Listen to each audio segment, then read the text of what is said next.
A guten Abend, Allgemein. Welcome to Badass Bundistkes 2.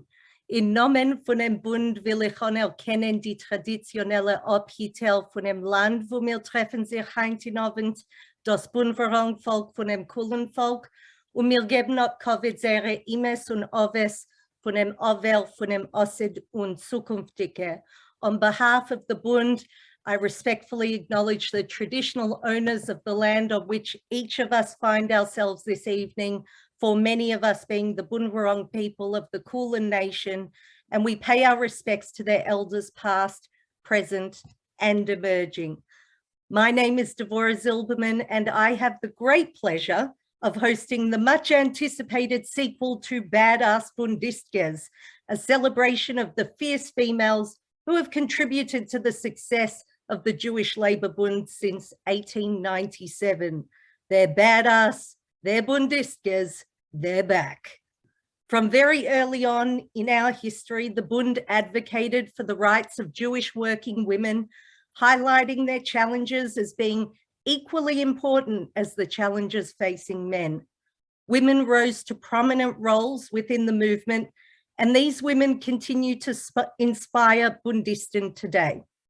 Tonight, our panel will bring 4 heroic Chaveltes into the spotlight to highlight their significant contribution to the Bund, which have too often been relegated to the footnotes of history. We are joined by 4 panelists this evening: Elisa Gray, Ornella Stagel, OAM, Rachel Cochin, and Michael Zilberman, OAM. Before we begin, a few notes on housekeeping. There will be an opportunity for a Q&A where you will be able to ask questions of the panelists. If you wish to ask a question, you will note down the bottom of your screen, there is a chat button. If you click the chat button, it will open a little opportunity to send me a message where it says to please click Bundistkes as the person you would like to send the questions to. Believe it or not, that's me. So if you would like to ask a question at any time this evening, please send it through via the chat and we will try to answer as many questions as possible. And now I'm pleased to introduce our first speaker. This Yiddish diva has performed Yiddish theatre internationally since the age of 8. She applied this talent to her work as a Yiddish teacher and concert director at Shalom Aleichem College. She is an alumnus of the Shalom Aleichem Sunday School and was a skiffist, helfer, and Vorsitzerin. Chaverim, our first speaker, is the badass Bundistke, Elisa Gray.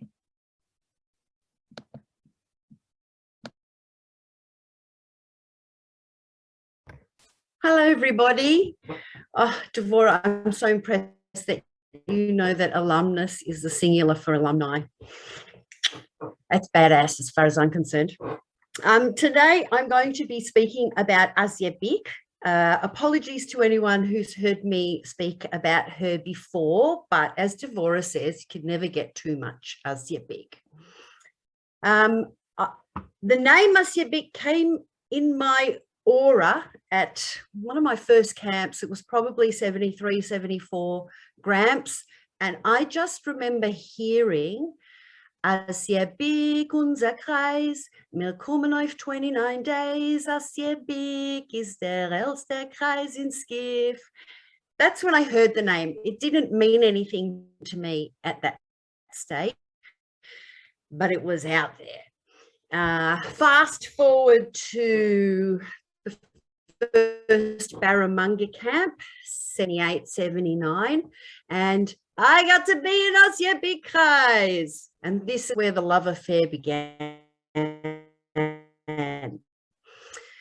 So come on, Asya Bik Kreis, come on. I mean, genius, right? But the one that gives you it all in a Kreis song nutshell is this one to the tune of Rasputin by Boney M. There was a girl in Vilna long ago. She said, can I join skiff? I'm already 9 years old. Well, this little socialist fought for the Jews. She fought for her rights because she didn't want to lose. She had gone through Jugendbund and Zukunft with her socialist desire. She was getting madder at the Nazis, and this news spread like fire. Asya Big, she was a groovy chick. She went through the underground. Asya Big, she made the Nazis sick. Smuggling guns was where she was found. So there it is in this Kai song nutshell, but I'm going to elaborate a bit. Okay, so she was born in Vilna, the youngest of two daughters, in a secular Jewish family, and her father wanted her to have a secular education, so she went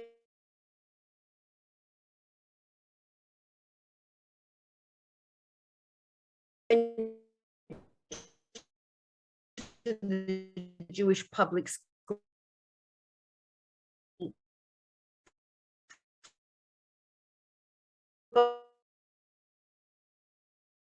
And as a child, she went to skiff until she was 16.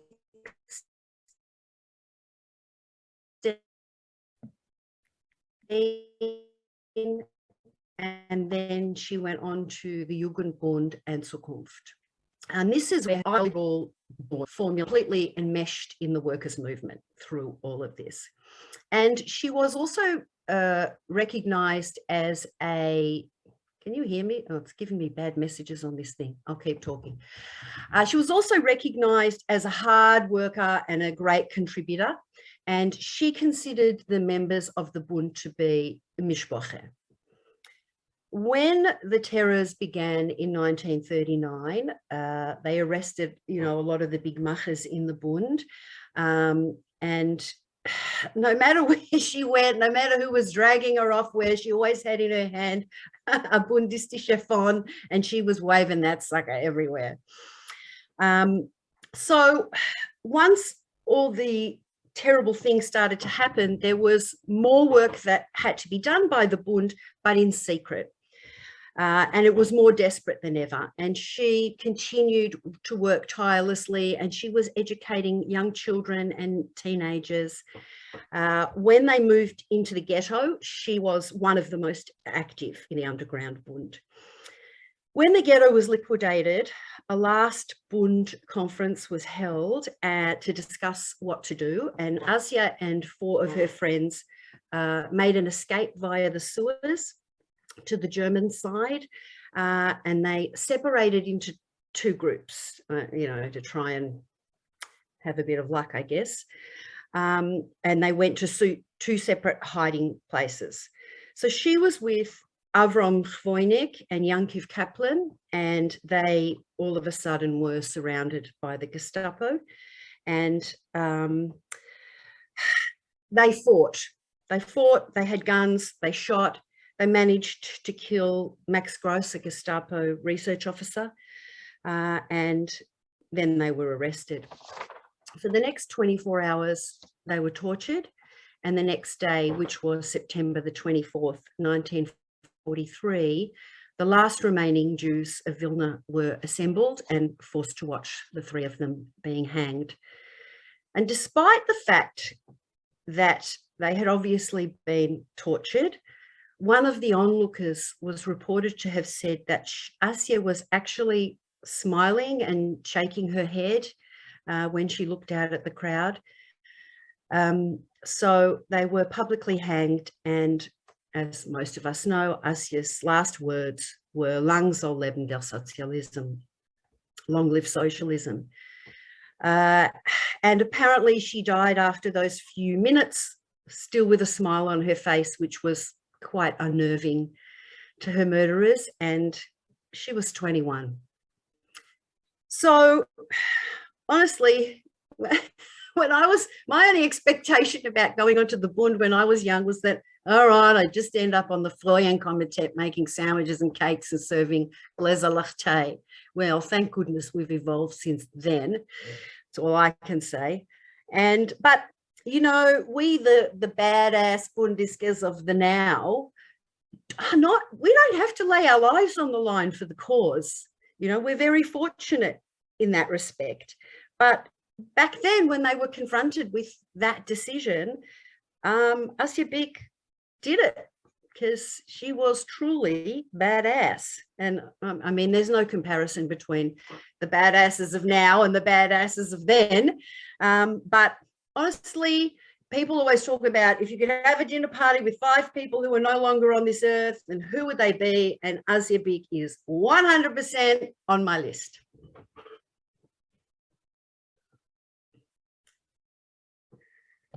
Hashanem Danka Lisa for sharing Asya Bic's story with us and reminding us why she is just so inspiring to every single one of us. Thank you again. Our next speaker is also no stranger to us or to the Bund, coming from a Bundist family.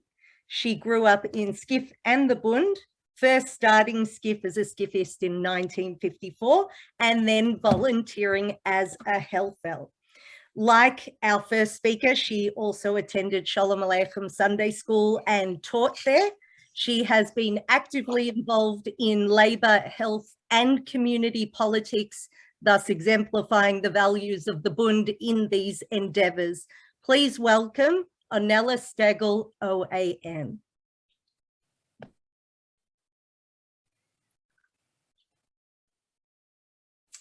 Hello, thank you very much, Dvora.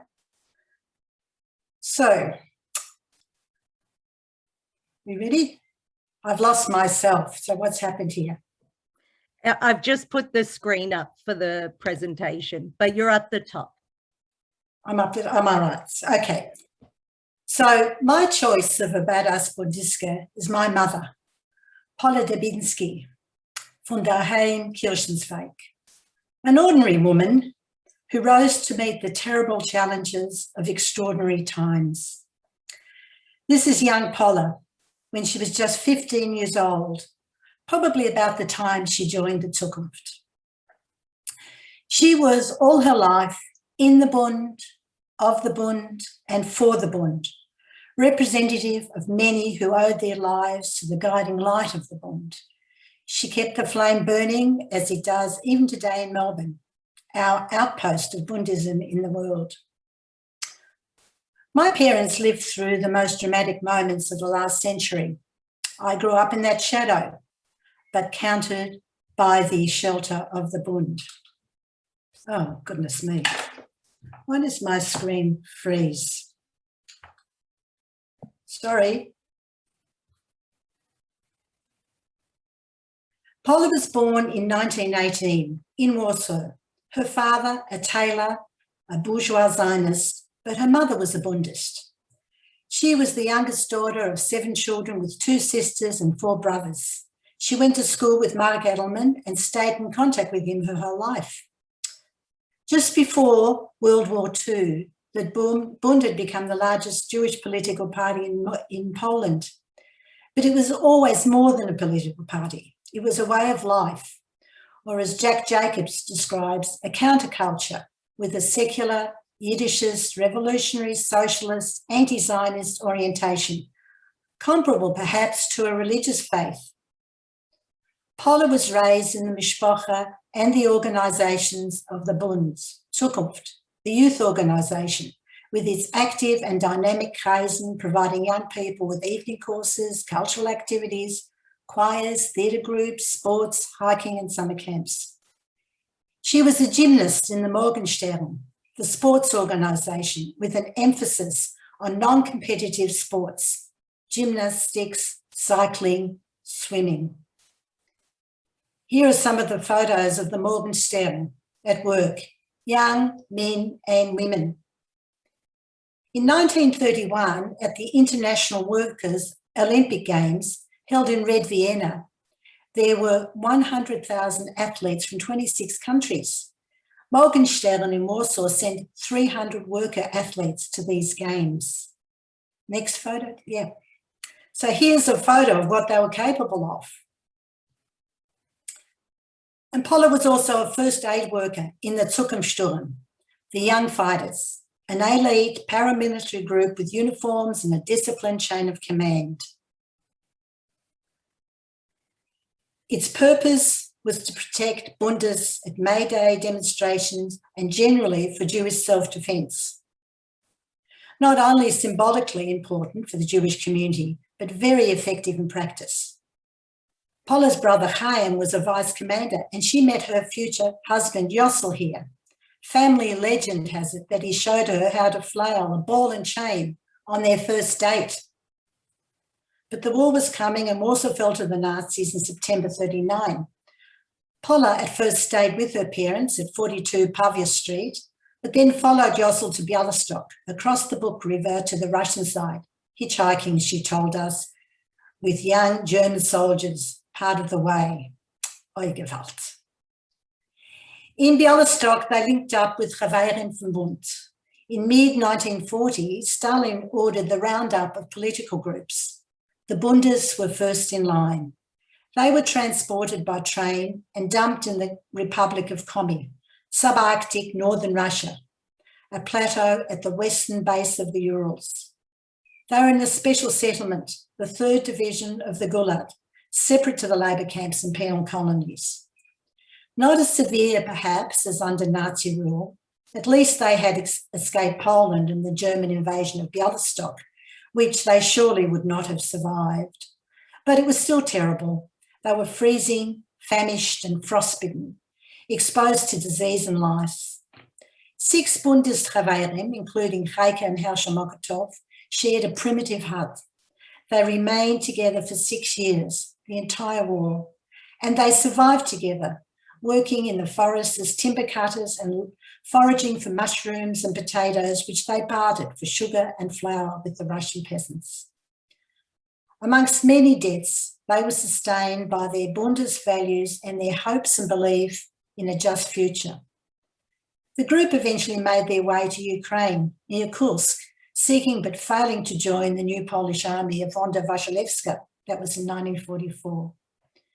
Eventually, in 1946, they were able to return to Warsaw, but not before Paula, in labour, jumped from a moving train to give birth to me. How badass is that? After the Kelts pogrom in July 1946, they decided there was no future in Poland and the family made its way to Paris, Brazil, and finally in September 1948 to Melbourne. Here, Paula reunited with 3 surviving brothers, one having survived in the Red Army and 2 of whom had escaped to Shanghai, courtesy of visas provided by the Japanese ambassador to Lithuania, Sugihara. My mother and father threw themselves into Bundist and Yiddish life in Melbourne, Skiff, Kadima, the building of Sholem, and always the Freudenkomitee, nominally the Women's Committee for Fundraising and Catering. However, the committee did much more than provide a Gläser Latte und a Stickerle Kirchen. The Freudenkomitee provided a strong, independent and direct voice in Bundische affairs, certainly not secondary to the male members of the Bund. Paula, like the rest of the women, was very proud of the role they played in nourishing and supporting the organisation. Just an aside, the only photo I could find of a Freudenkomitee was from 1952. I'd be happy to be corrected, but the recorded absence of women in the Melbourne Bund is deafening. Her home in East Brighton became a social centre of Bundes life, hosting international guests such as Emmanuel Novokutsky and Chava Rosenfarb. There were many celebrations and anniversaries. My birthday was one. A remembrance of Russian times, the yearly celebrations continued in Melbourne, even when I was living in New York. Paula's table was always abundant and loaded. Feeding was her way of making the world a brighter, smarter and more giving place. As the Yiddish proverb goes, Paula liked to say, Ob der Magen is ledig, so is der Moach. If the stomach is empty, so is the brain. When I announced my intention to marry a non-Jewish Australian boy, unlike many in the community, Paula showed no hesitation in showing her big heart, her emotional socialism. If you believe in something all your life, you can't just change your mind, she said. My parents hosted a big wedding celebration at which Bonavina, our MC, started by quoting Emile Zola. When asked during the Dreyfus affair of his religion, Zola replied, "My religion, the religion of tolerance." That was Paula, tolerance. Paula's energy and generosity never ceased. As Herschel Mokotov wrote in his 1996 obituary in Unser Zeit, wherever she served, Paula was renowned for her warm-hearted optimism and common sense. I would add her capacity to endure and never forget. This was how she survived the war. In later life, recovering from a stroke, her physio told me she had never met anyone with such determination. Paula told the physio, "This isn't Russia." The physio asked me what this meant.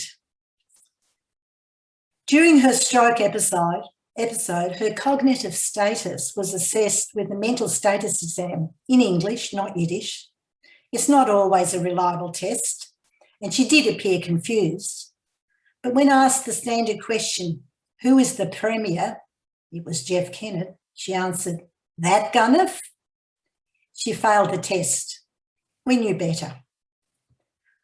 Paula died 1 week after John Howard was elected. Although she could barely walk, she insisted on going to the polling booth to vote for Paul Keating. "You have to show them," she declared. So this is Buba Paula, 1992, Melbourne, the photo you're looking at. Ausgechodevet in the Mishpache from Bund, she remained a young fighter, a member of the Zukunftssturm right till the end of her days. Thank you.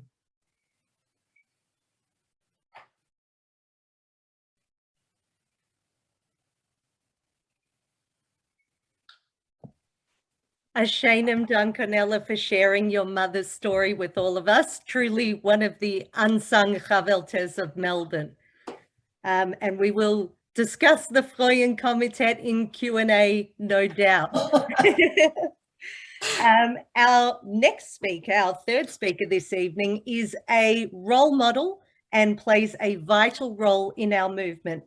Having grown up in a skiff household, she followed the family suit, becoming a helper and then Vorsitzerin, a role she has held for 2 years. As Vorsitzerin, she shows the Chaveltes of Skiff that a woman's place is in the revolution. Chaverim, please welcome Vorsitzerin Rachel Cochin.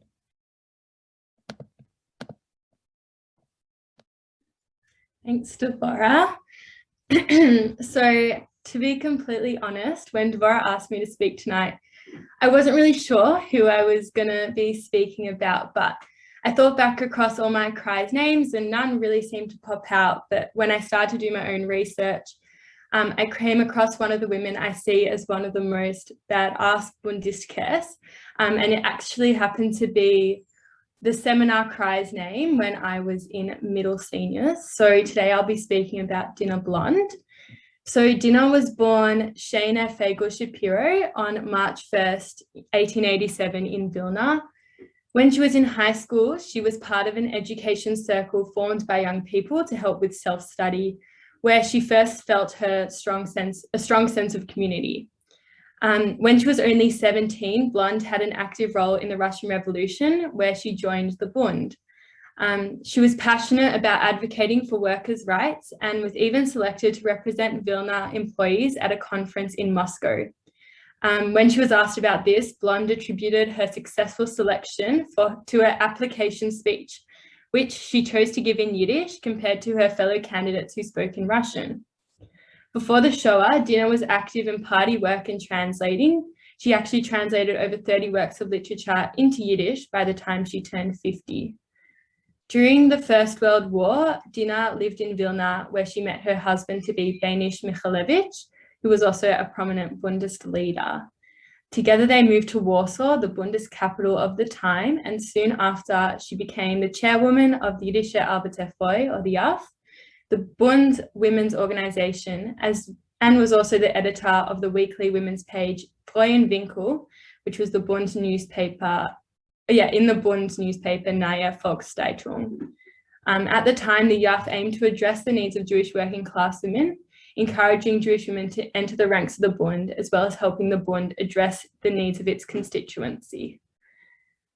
Blond became seen as a leader of the Bundist women's movement at a time when the central part of the Bund began to focus on mobilizing and engaging potential female voters to help rally the working class women who were at the time choosing not to vote in the Polish election.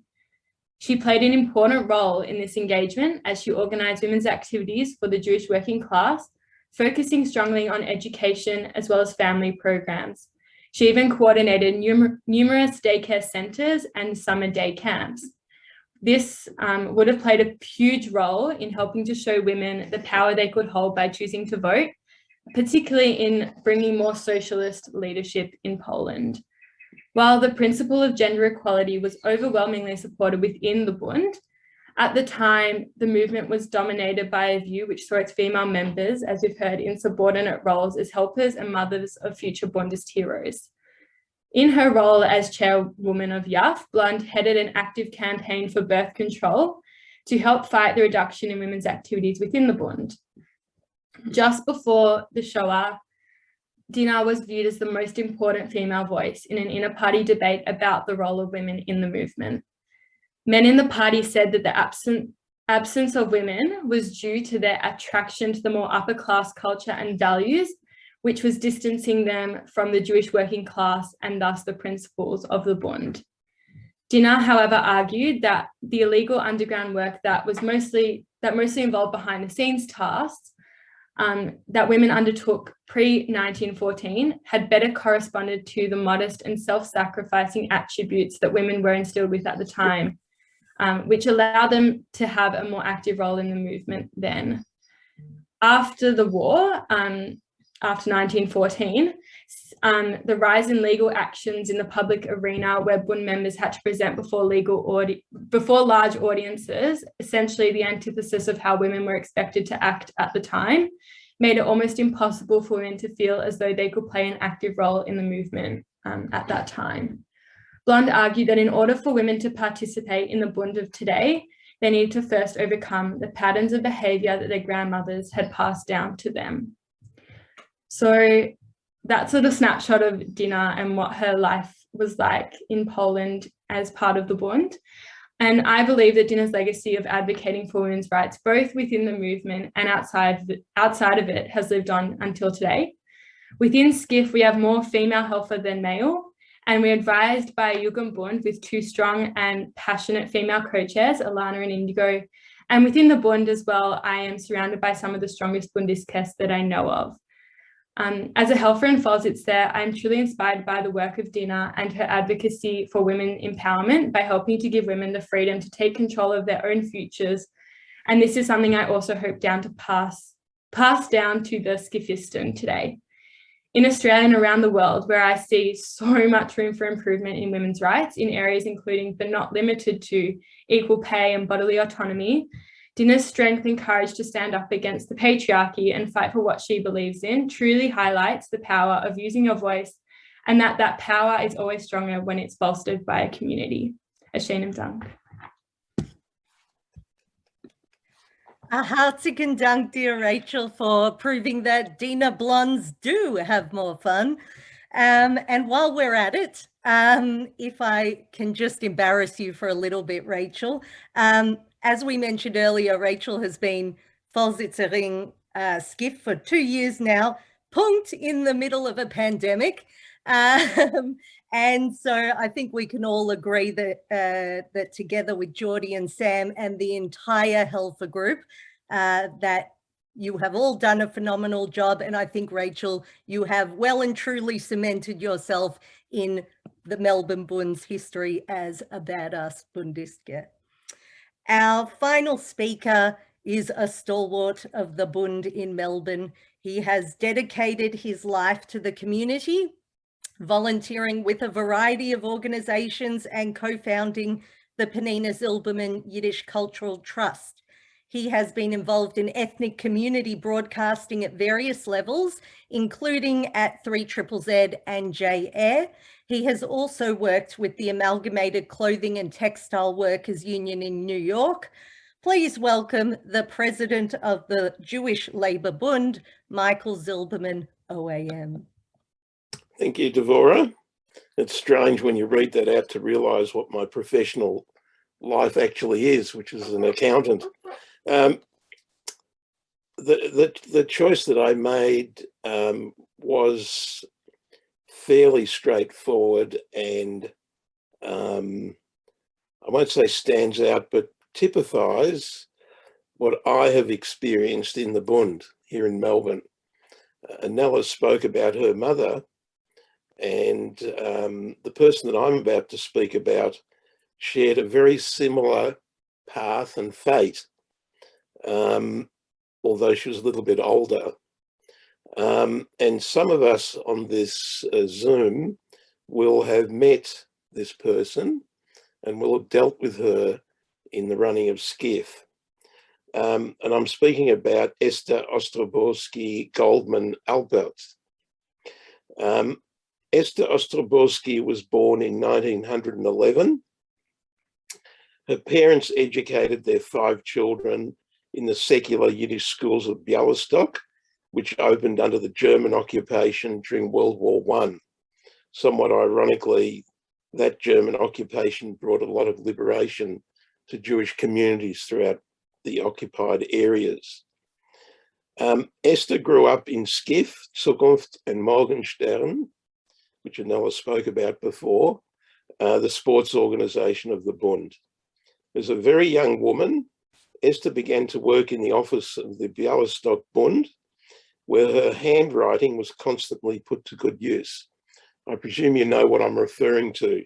She had fantastic handwriting and could copy documents and create illegal documents quite fluently and well. And that was her occupation. After her marriage to Shoel Goldman, a leader of the Bund in Bialystok, and since the middle of the 1930s, a member of the Bund Central Committee, her home was always open to local and visiting Chaverim. The Goldmans also had 2 sons before the outbreak of World War II. With the outbreak of World War II, Shoel Goldman refused to go into hiding and was arrested by the Soviets soon after they occupied northern Poland under the terms of the Hitler-Stalin Pact in September 1939. And that's a familiar story. We've heard it tonight in another context. And there are many families in Melbourne whose families suffered the same fate, being arrested by the NKVD and executed. And some of the other families had the same fate. Abram Zheleznikov, his father, Genya Wasserman, and many others here in Melbourne had the same sort of story, tragic story. Later, the NKVD came and returned. The NKVD, I assume you know, is the secret police. They returned to arrest Esther, her children, and Shoel's sister, Bela. Her oldest son, who was only 6 years old at the time, ran away to his grandparents' house, and the arresting soldiers didn't allow Esther the time to retrieve him. The boy died in the Bialystok ghetto together with Esther's parents. Esther, her surviving son, Label, who we remember well, who sadly passed away not so long ago, who was active in Skiff, was a teacher at Sholem and well known to all of us. And Bela Goldman, Esther's sister, spent the remainder of World War II in Siberia. Again, a familiar story. Once the war came to an end, they returned to Poland before heading for Paris and eventually settling in Melbourne, Australia in 1949. The Bialystoker Landslade, under the leadership of Janke Waks, helped the family to settle into their new home. Our wax house is named after Yankev Wax. Pesach Albert, the secretary of the Bialystoker Centre in Melbourne, and Esther were married here in Melbourne. The centre offered housing for Landslade who were newly arrived in Melbourne, as well as operating a Yiddish kindergarten. And again, many people went to the kindergarten, and many families stayed in the Bialystoker Centre when they first arrived in Melbourne. And in fact, some are on the Zoom tonight. Tommy Kalinsky, the person that runs our choir, went to the kindergarten at the Bialystoker Centre. In addition to her work for the Bialystoker, Esther became an active member of the Melbourne Bund organisation. Her special interest was the skiff group and its various camps. She was also very active in the committee of skiff vereins. When illness forced Pesach Albert to remain at home, she ran the office of the Bialystoker Centre on her own. She continued her efforts after the death of Pesach Albert. Esther became ill with cancer during the mid-1980s. Despite that, she insisted on keeping up to date with local, national and international news, as well as what was happening within the local Bund organisation and amongst Chaverim throughout the world. Esther was not only active in the Bund, but also active in what is known today as Jewish Care, the Kadima, Yiddish Sunday schools, and the Labour Party. She was one of those who would visit sick Bundisten and Bialystoker when they were in hospital or if they were in need. Esther Ostroborsky Goldman Albert died in Melbourne, Australia in early November 1986 at age 75. Esther was a formidable presence in our organisation, unrelenting, passionate and a true chava to all. She was one of those that even Bonner would be fearful of when they were confronted by her. And I witnessed that on many occasions, especially when it came to skiff.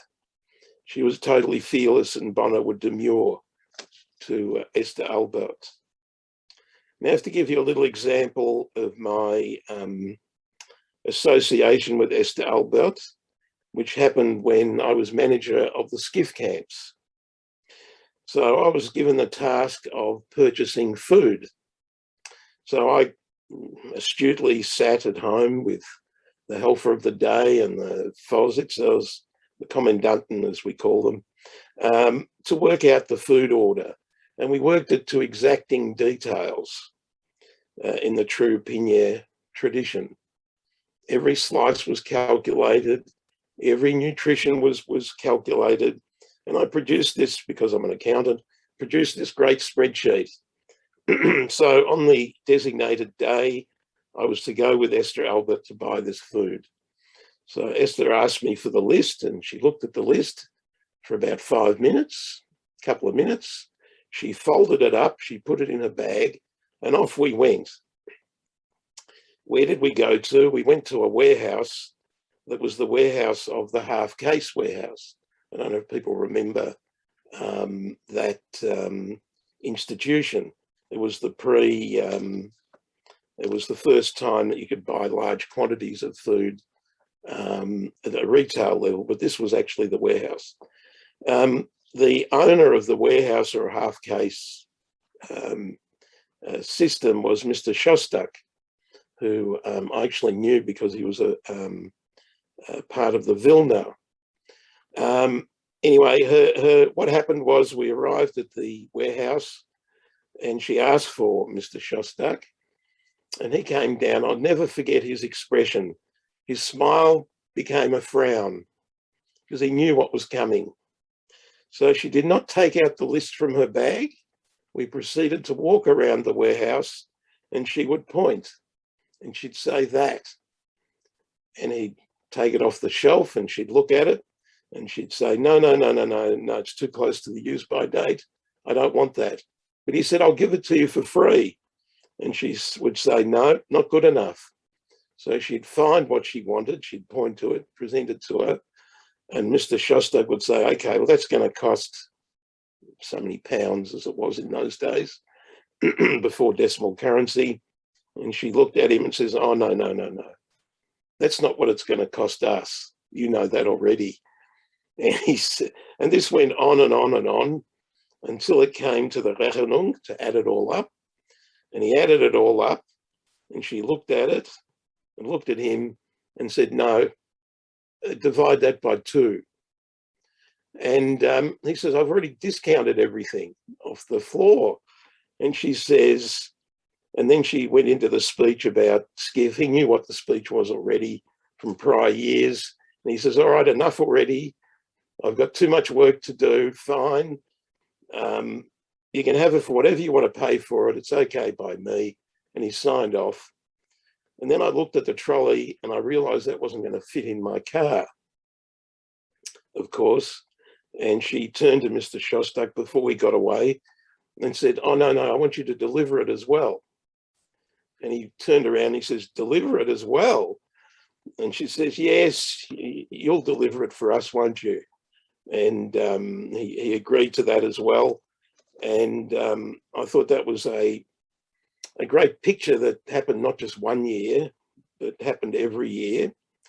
And Esther Alpert was a lion when it came to matters of skiff and in other matters as well. So I thought she was probably someone that's stuck in my mind for a long, long time. And there are others that are here today that also knew Esther Albert. And I remember Esther, Label and Bela, who we used to visit at their house on social occasions. My mother did. And I thought, what better tribute than I could give than to give that to Esther Albert. Covidondenk. Hartelijk Dank, Herr Präsident, for highlighting the important contributions of Esther Goldman Albert, not just Bund, but Skiff as well. But as Bonner said, Del Skiff is Del Bund and Del Bund is Del Skiff. I'm going to re-spotlight our fantastic panel from this evening, because we do have time for a Q&A where you are able to ask our members of the panel lots of different questions. I'll remind you that you can do so by sending the question in the chat to Bundistkes directly. And we will try and get through as many questions as possible. While our audience is sending through some questions, I'll just quickly note, Herr President, that Mia Borowitz has decided Esther Albert would be a great addition to the camp food portfolio to help them out preparing for this year's summer camp. So while our audience is sending through some questions, I'll get the ball rolling with a question for you, Rachel. So in your presentation on Dina Blond, you mentioned that Dina's view of the role of women in the Bund was quite different to that of her male counterparts, that she understood the reason why women weren't as visible in the organization was because they were more likely to take on the illegal and underground and behind the scene roles, as they were by and large modest and selfless. Do you agree with Dina Blond's assessment, or do you have a different view on this? Thanks for the question.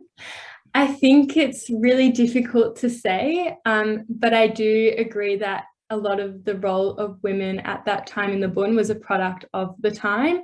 So, you know, that I agree to the extent that the women were expected by the wider society to act in a certain way and were given specific roles in the early 1900s. But I do think that, as we've heard, and as I'm sure a lot of us would know people and learnt about women that did defy this social norm, and I think they did stand up to these patriarchal views of women that I said as their grandmothers had passed down to them. So I do believe that it would have been extremely difficult to come out of that role, but I think that that still definitely existed in wider society. So it was definitely a challenge, but I do think there were many exceptions to that expectation and rule.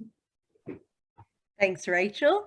Ornella, you mentioned the lack of representation, really, at least in the photos we have of the Bund in Melbourne from the early days.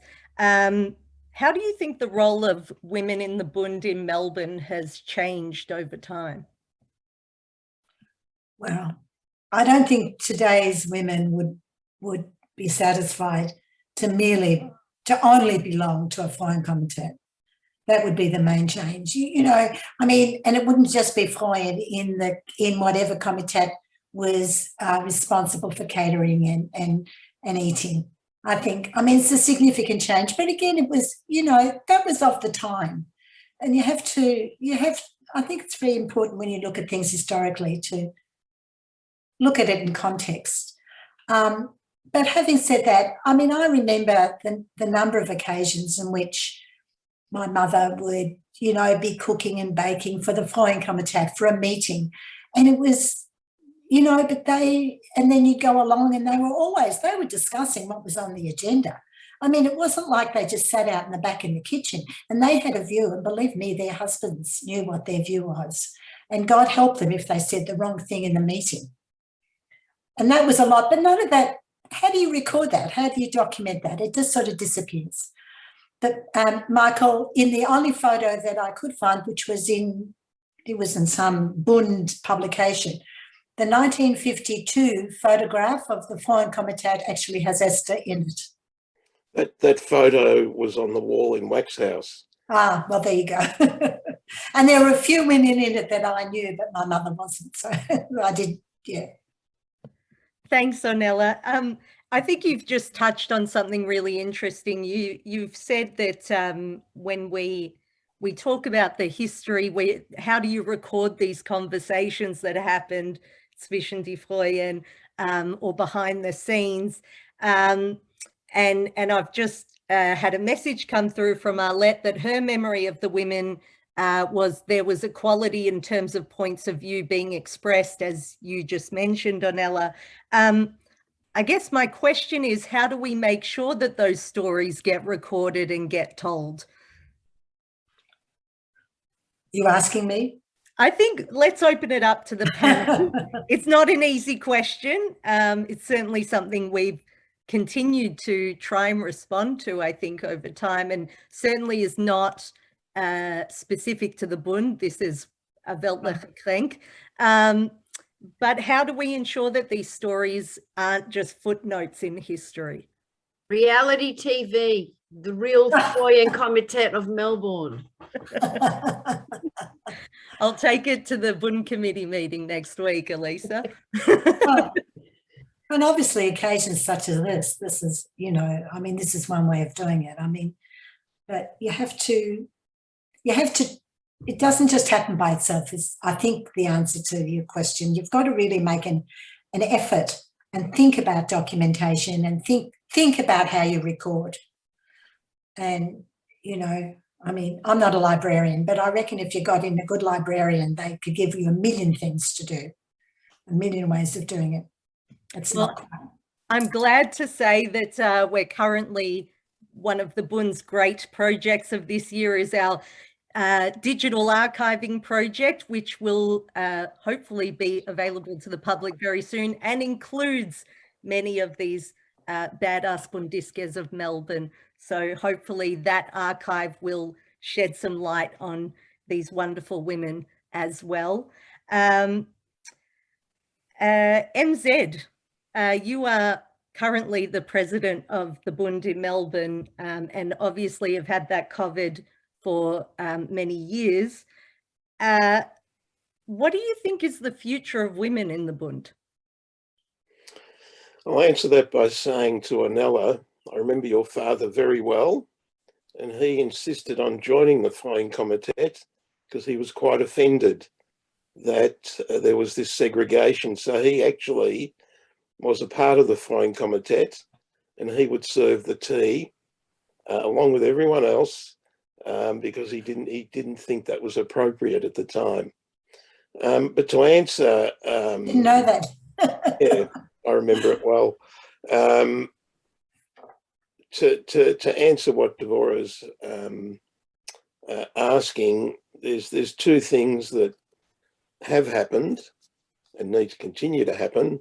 One is a structural change where we have changed our constitution, where we now mandate a proportion of our leadership to be that way, to be particular proportions, not to be less than. So there's that aspect to it.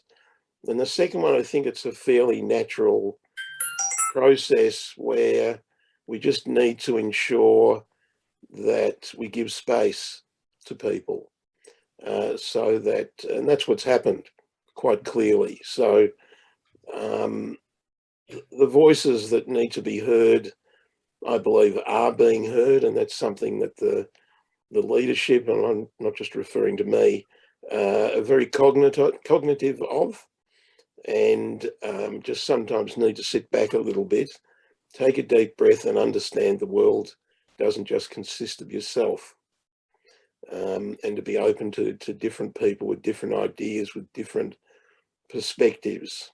And I think, I can't say we've been 100% successful, but I think we've been 1,000 times better than what we used to be.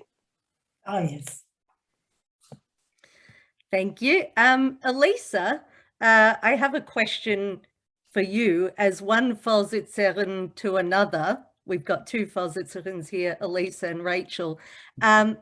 Elisa, looking at Rachel now as a Vorsitzerin and obvious leader in the Bund movement, what do you think is the, I guess, the role or expectation of a woman in the role of Vorsitzer? Is it different?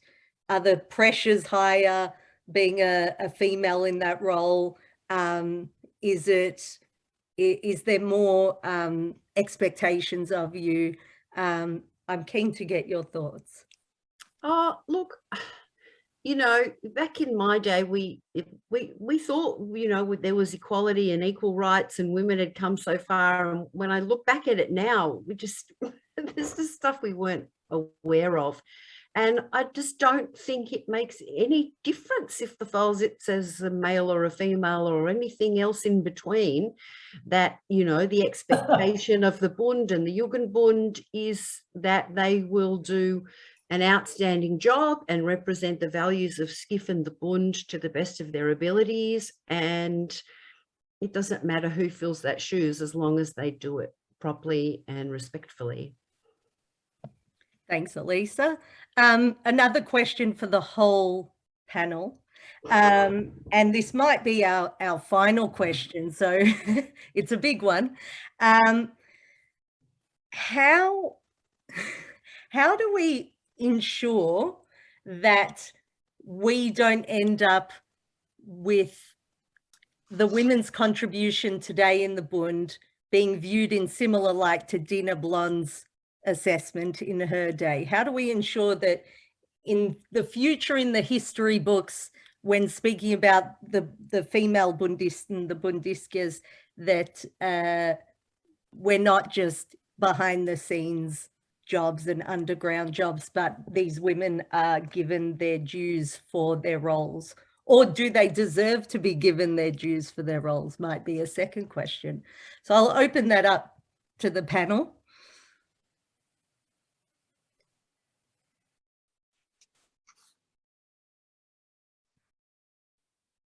Why wouldn't they? Why wouldn't they be given their COVID and their dues and all of that sort of thing? I think it's all seemingly equal now, so it should just speak for itself. It's exactly what I was going to say, Lisa. Why wouldn't they be? Yeah.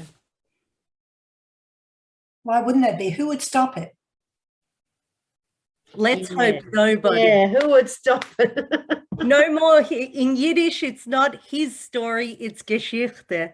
And That's Geschichte is a D word, it's a feminine word. I'm going to finish off on a final question here. Recent discussion on 61J has been that at Hubbo, it is assumed that the boy madrichim are the cool ones, the girls are the boring ones. I don't recall that ever being the view at SCIF, but interested if the women on the panel felt that was a portrayed image. Not. I'm too old to answer that, but the younger person should go. Rachel, have you experienced that at SCIF? I don't feel like it's an assumed gender role. I feel like it's become down to the person and your relationship with the SCIFistan more than whether you're a male or female. I think, yeah, each individual has their own way of contributing to the movement, and their relationships with the SCIFistan are all completely different. And I think that's what defines how they're viewed and the things they do as a helfer as well. So I personally don't feel like I know that, but interesting. Would be interesting to know, MZ, if you ever remember that being your experience as a male SCIFist.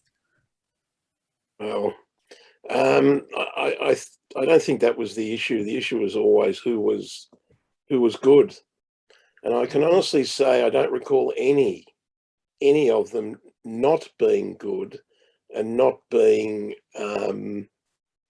someone you wanted to be part of their craze. I can't recall any bad helfer. I'm probably being biased, but I honestly can't recall anyone that I would classify as not being, inverted commas, cool. The way our system works is that the helfer and the Vorsitzers, by the very nature of how they're selected, generally are the appropriate people. It's not an appointment from above, it's an appointment from below, with people checking above that appropriate care is applied. But so naturally, we have great people at the top of SCIF.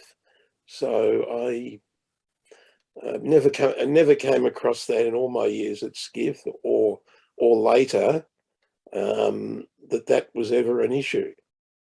Well, I have one question, Michael. So when you finally got all that food and the list was in her pocket, was it balanced? I was waiting for someone to ask that question. Yes, it was. It was almost identical. And the reason why it was identical is that she knew instinctively what it was that we wanted to get. Yeah. Thanks, sorry. No, fantastic. I think we're all waiting to hear the end of that one. Elisa, just to share with you, Joe has written in the chat that when she was at SCIF, you were the cool one. So there's an answer to the question. Yay, thanks, Joe. I think that's, as MZ mentioned, a reflection of our ideals as an organization, as a socialist movement, that we're not focused on gender, but rather the personality and the capabilities of the individual. That's all the time we have for this evening. Unfortunately, I'd like to thank our brilliant panelists, Elisa Gray, Ornella Stegel, Rachel Cochin, and Michael Zilberman for their insights and passion. If you would like to find out more about the Bund and Bund events, including finding out who the keynote speaker is for the Bonneville Memorial Lecture, please visit our website or find us on Facebook. This will be announced shortly. Stay safe, everyone, get vaccinated, and we hope to see you all in person soon. Haverschaft. Haverschaft. Haverschaft.